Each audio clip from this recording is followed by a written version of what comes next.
Hi అండి. ఇంట్లోనే first time అయితే యూట్యూబ్‌లో చూసి ఎగ్ పఫ్ అయితే చేశా. నిజంగా చాలా బాగా వచ్చింది.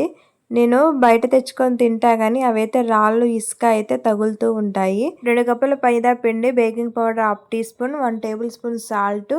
యూట్యూబ్‌లో అయితే బటర్ ఏసుకోమన్నారు నేను చూసినప్పుడు. మా ఇంట్లో అయితే నెయ్యే ఉంది. ఇంకా నెయ్యేసుకొని అయితే కలిపేసుకున్నా.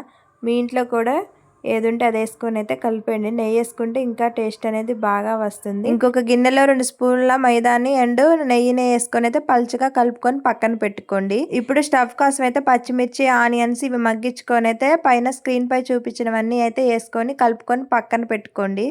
ఇప్పుడు ఇందాక కలిపి పెట్టుకున్న పిండిని అయితే 4 చపాతీలాగా పలుచగా ఒత్తుకొని అయితే ఒక్కొక్క లేయర్ కింద వేసుకొని నేను చూపించిన విధంగా అయితే వేసుకొని ఇప్పుడు స్టవ్ పెట్టుకొని ఎగ్ పెట్టుకొని అయితే నేను పెట్టినట్టు మడత పెట్టేసుకొని అయితే ఆయిల్లో డీప్ ఫ్రై చేసుకోండి. మీరు తప్పకుండా ట్రై చేయండి, లైక్ చేయండి, సబ్స్క్రైబ్ చేసుకోండి.